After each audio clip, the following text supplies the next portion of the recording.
The Fantasy Skirmisher. Hey everyone, this is Nevin. Welcome back to the Fantasy Skirmisher. And I want to do a little bit of cleanup from level 4 before we start the fifth and final level, 5. And buried in our backpack here was a Necromancer's Wand, which is Cursed Loot.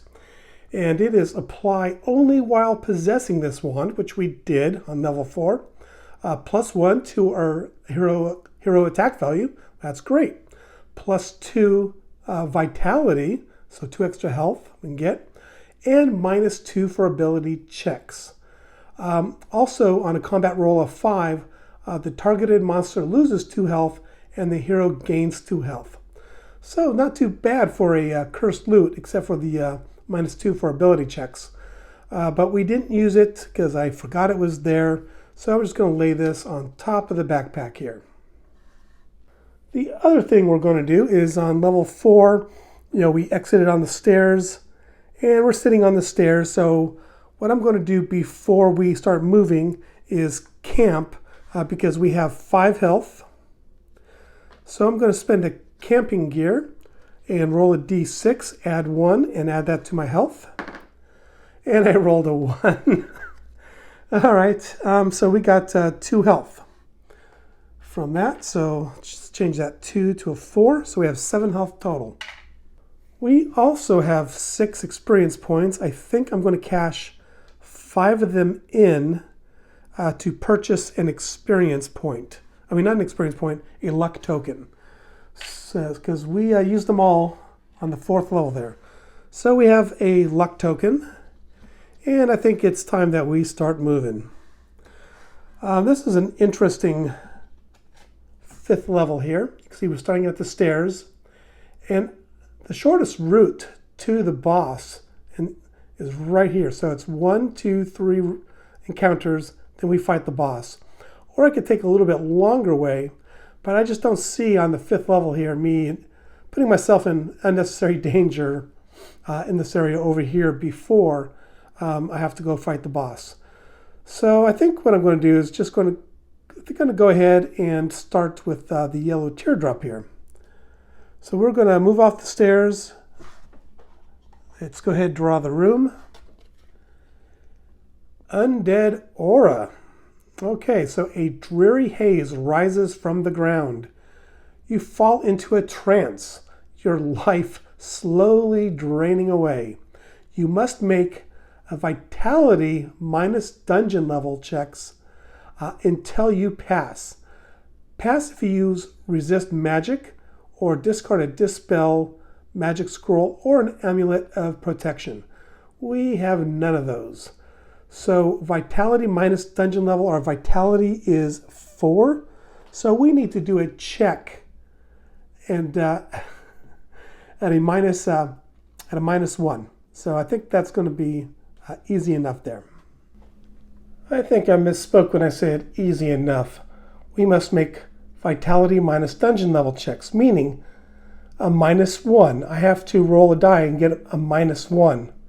The only way I could do that is roll a 1 and then spend this to reduce it below that. That's how I understand it. So let me just double check the rules because I want to make sure I'm reading this card right, or else we could die in this room. All right, I double checked the rules and there's a glimmer of hope. A 1 always passes and a 10 always fails. All right, so let's go ahead and roll the dice. I rolled a 2 and an 8. That is not going to work unless I spend my luck token to modify that to a 1 and then I pass. So I am going to go ahead and do that. Now let's go ahead and move this room. It is persistent and it faces downward. Let's go ahead and move onto the red room right here. Draw the room card. And it's an encounter, draw 1 monster and resolve combat. So we draw the monster, and it's a soul gazer with lots of special abilities. and a monster attack value of 15. All right, we got this. All right. So let's go ahead and roll the dice. Rolled a 5. That's our best roll. So 5 for intellect ability, which is our primary ability, plus 5 is 10, plus 2, henchman and this necromancer's wand, 12 altogether. We needed 15. We failed. He hits us for 3 damage. So we are down to 4 health. I could have used that luck token. All right, now we're going to roll again. And I rolled a 9, much better. Our total is 16, so we just beat that. So now we inflict 3 damage total. So his health is down to 4.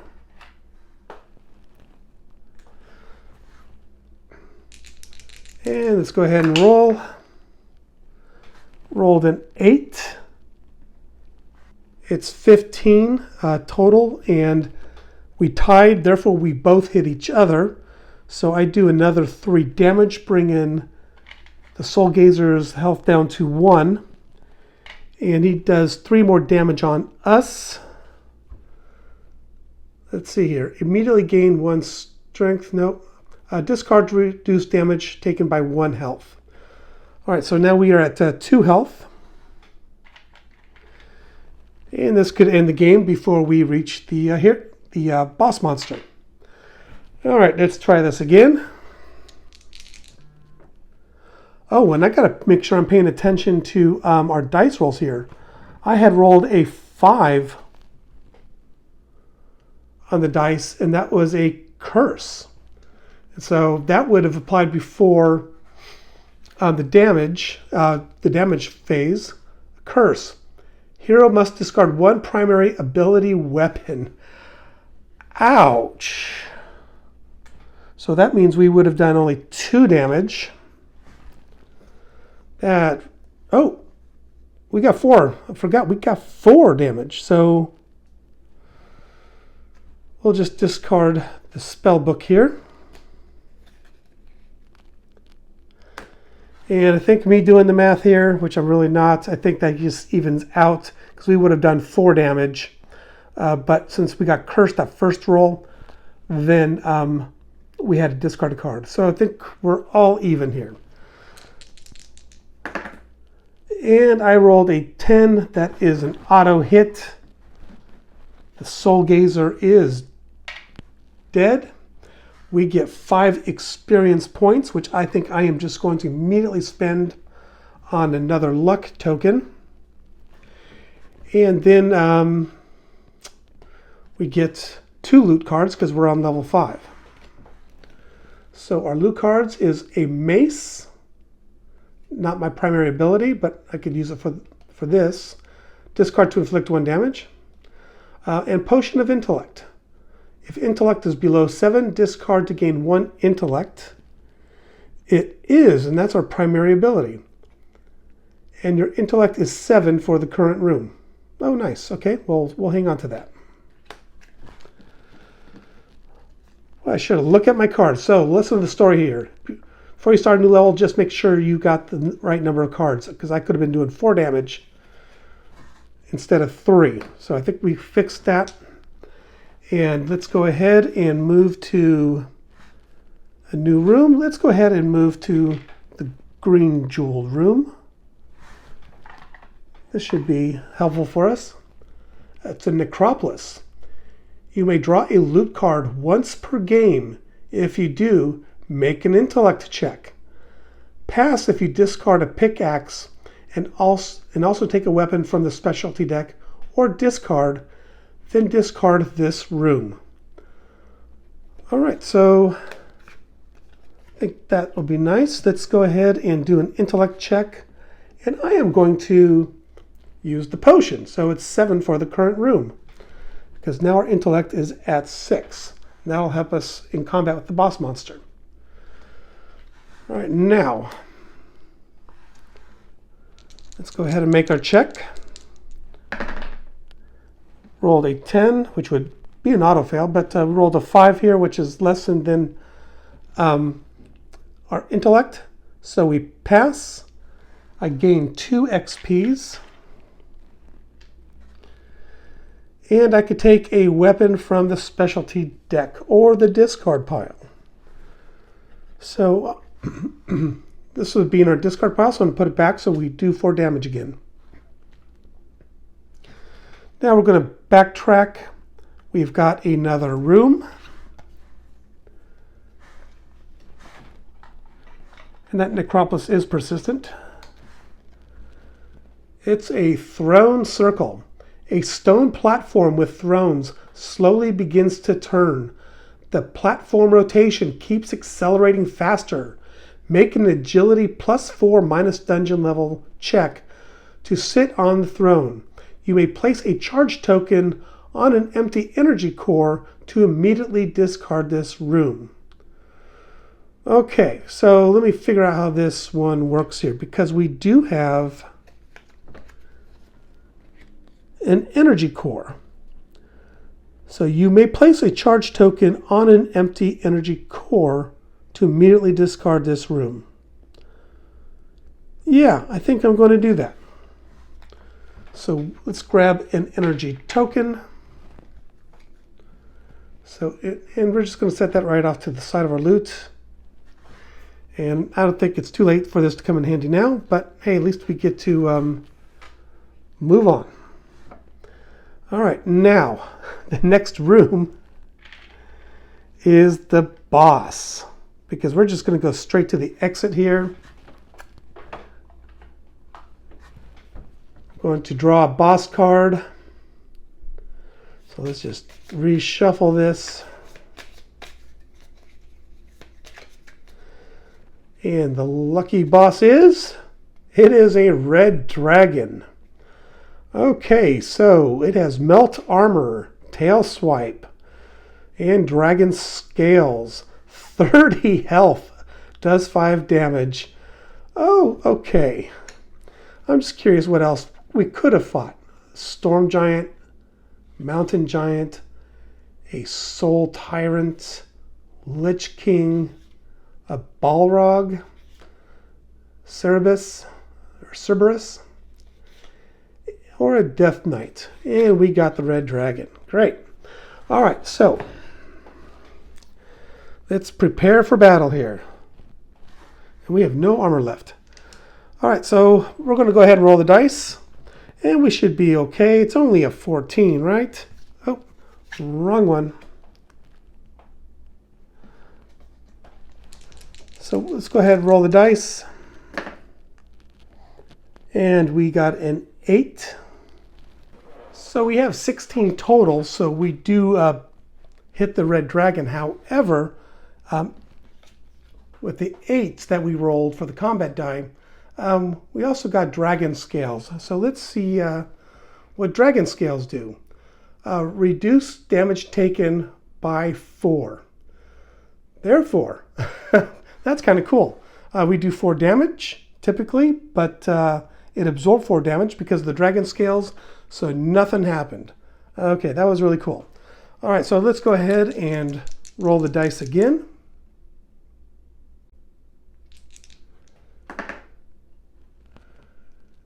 And we rolled a 9. And a 9 I know hits. We don't hit any special ability there. So we do 4 damage to the dragon. So let's just go ahead and put the damage markers where the room would be. That way, I think it's maybe easier for us to all see it. But now let's go ahead and continue the battle here. Rolled a 2 and a 4. All right. Oh crap, we have 2 health.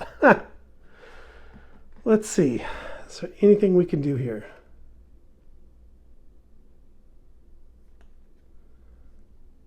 Nope. Nothing there. I'm going to use my luck token, my last one, to re-roll all the dice. Because you could either modify your die by, +1 or -1, or you could re-roll the dice. And got a 9, so we did hit, which goes past the dragon scales there if we do another 4 damage. All right, so he's at 22. Let's roll the dice again. Rolled an 8. So we do hit, however, the dragon scales blocks that.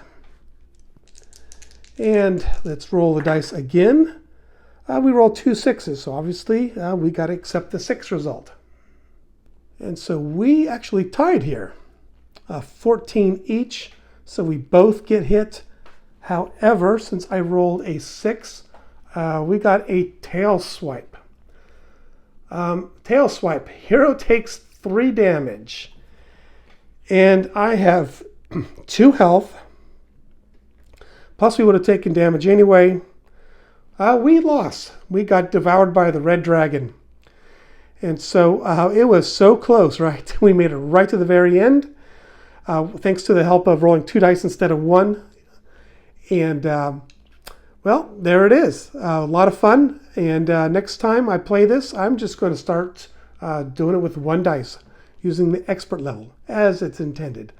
All right, guys, I hope you enjoyed this short video, and I'll see you next time on the Fantasy Skirmisher. If you like this, please like and subscribe. I appreciate it. Thank you very much. Bye. Don't forget to like and subscribe. Thanks for watching.